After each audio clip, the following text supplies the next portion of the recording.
adalah keluarganya Yasir, di mana ada hadis yang cukup masyhur, absyiru ala Yasir fa inna mau'idakumul jannah. Bergembiralah wahai keluarga Yasir, sesungguhnya tempat yang dijanjikan untuk kalian itu adalah surga. Kenapa ini bisa begitu? Kita bisa lihat surga itu mereka peroleh karena perjuangan dan kesabaran mereka di dalam menghadapi siksaan. Ini sang ayah namanya Yasir bin Amir bin Malik bin Kinanah, ya, dari Bani Qahtan di Yaman, ya, punya saudara Haris dan Malik, ya. Sementara Yasir ini yang kemudian dari Yaman ke Mekah. Kemudian beliau dinikahkan dengan Sumayyah binti Khubbat. Di dalam riwayat yang lain binti Khayyat. Jadi ada dua riwayat, Khubbat atau Khayyat. Dari pernikahannya ini beliau dikaruniai beberapa anak, yang paling masyhur ini adalah Ammar bin Yasir. Ada saudaranya Ammar yakni Abdullah bin Yasir. Jadi ini Yasir, ini ibunya ya Sumayyah. Kemudian ini karena memang dari kalangan budak tidak dapat referensi asal muasalnya ya. Suaminya Sumayyah ya diketahui ini Yasir bin Amir ini. Nah, kemudian anaknya ini yang masih hidup sampai lama ya, wafat pada saat konflik antara Sayyidina Ali dengan Sayyidina Muawiyah, itu adalah Ammar bin Yasir ini. Beliau ini lebih tua 3 tahun dari Rasulullah Shallallahu Alaihi Wasallam, Ammar bin Yasir. Kemudian yang terkenal dari keluarga ini adalah penyiksaannya. Jadi ketika masuk Islam, kaumnya mengetahui, akhirnya keluarga ini karena budak ya, itu disiksa, kadang dibakar, kadang dijemur, kadang dipasangkan itu baju besi kemudian dijemur. Bisa dibayangkan itu. Dan itu terjadinya di Arab sana, di padang pasir. Kalau kita saja nggak usah di sana, coba aja pakai, nggak usah baju besi, pakai mantel aja atau jas hujan itu, terus berjemur, rasakan itu. Ini dalam riwayat ya. Jadi disiksa sampai sampai wafat. Yasir meninggal, kemudian Sumayyah yakni istri beliau itu ditikam, ditombak oleh Abu Jahal pada kemaluannya sampai meninggal. Kemudian Abdullah juga sama, dibunuhnya juga. Jadi 3 keluarga Yasir nih. Yasir, Sumayyah dan Abdullah disiksa. Tersisa Ammar, ya. Ammar ini. Kemudian ya siksaannya luar biasa lah itu.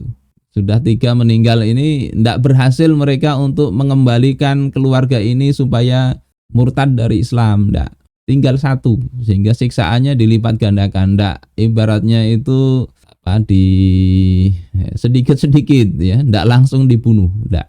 Jadi sampai kemudian Ammar bin Yasir ini tidak tahan disiksa itu, sehingga ya di antara siksaan yang berat, antara sadar dengan ndak mungkin ya, itu menuruti sebagian kemauan orang-orang kafir Quraisy. Untuk apa? Untuk mengagungkan atau memuji Tuhan yang disembah oleh kafir Quraisy, ya. Juga untuk mencela Rasul.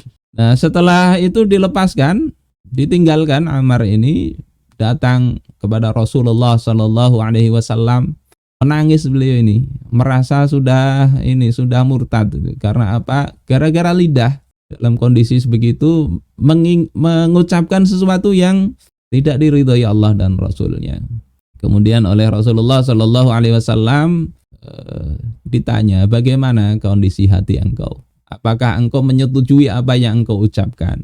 Maka kata Ammar bin Yasir, hatiku tetap tenang dalam keimanan. Maka kata Rasulullah, kalau mereka mengulangi menyiksa engkau lagi, engkau boleh lakukan itu. Ulangi aja Kak, kalimat yang mereka inginkan. Terkait inilah maka turun firman Allah dalam Al-Quran, man kafara billahi min ba'di imanihi, barang siapa yang kafir setelah dia beriman, maka dia dapat kemurkaan Allah. Illa man ukriha wa qalbuhu mutma'innum bil iman. Kecuali orang yang dipaksa, Sebagaimana Ammar bin Yasir itu disiksa, dipaksa.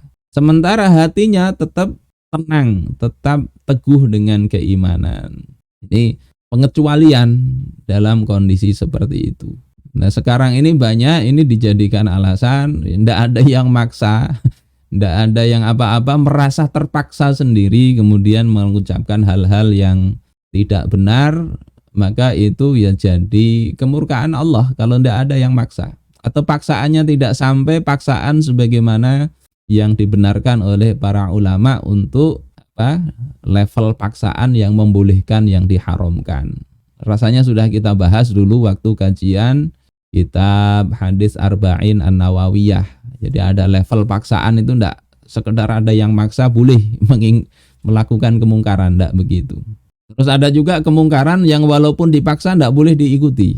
Itu dirujuk lagi video tentang paksaan tuh ya.